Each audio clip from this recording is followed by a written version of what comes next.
Hello mga kalalabs, good morning Pilipinas, good morning all over the world. Grabe subong ang trending sa issue ni Miko Montefalco. Yung husband niya na nag-chat, ay Diyos ko. Grabe, nakakatrauma mga ganyang issue, mga ganyang bagay. Yung kasal kayo, tapos may mga anak kayo.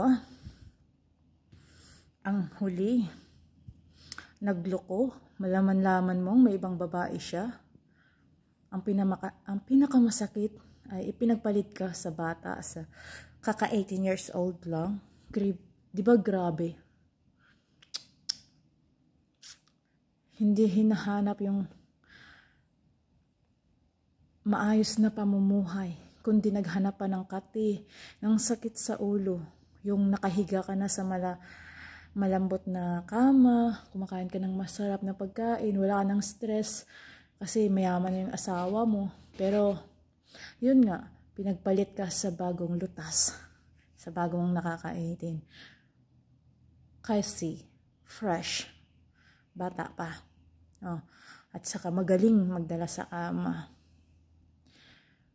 Kayong mga lalaki dyan, kapag alam nyong may mga asawa na kayo, or kayong mga babae dyan, kapag may okay pa kayo ng asawa mga lalaki, wag na wag nyong sisirain dahil lang sa takso, dahil lang sa libog. Iisipin nyo ang pamilya nyo. Ganun yun. Kasi kung nag-focus kayo sa pamilya nyo, kahit perte kahirap, kahit gaano man kahirap yan, kung nagsusuportaran kayong dalawa, kung nagmamahalan kayong dalawa, malalampasan nyo yan, yung awa, yung selos, yung hindi pagkakaintindihan. Nasa sa inyo rin lang yan. Kayong dalawa ang nagdadala. Huwag pairalin ang galit, ang selos, at saka sa mga babae. Hindi naman yan bungangera kung hindi mo ipinapakita ang hindi magandang pag-uugali, yung inuinsulto mo siya, yung kaya mo siyang palitan, kaya mong humanap ng ibang babae, kasi ganitong bunganga niya, ganito, ganyan.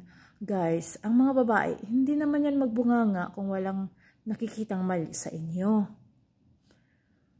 Kung may nakita siyang nagloko ka, may babae ka, ay syempre, araw-araw maghihinala na yun. Araw-araw, hindi na yun mapakali.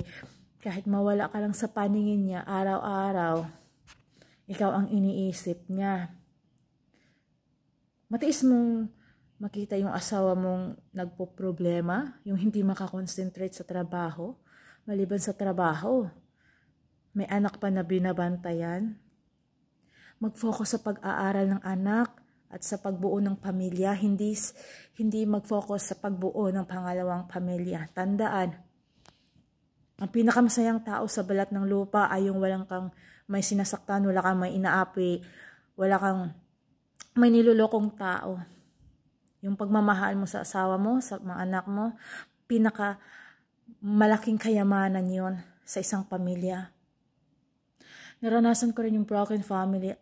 Grabe ang hirap pag wala kang nanay, pag wala kang tatay, separated silang dalawa. Hindi mo alam kung ano ang gagawin mo. Hindi ka makafocus sa pag-aaral, sa pagtrabaho, iyak ka lang ng iyak. Kaya ganun dapat. Unahin ang pamilya, hindi ang kalibugan. Kasi, nasa huli ang pagsisisi eh. Kung ayaw mong magalit yung anak mo, magkimkim ng galit sa'yo, mag-focus ka sa pamilya mo, mahalin mo sila, kahit gaano man kahirap.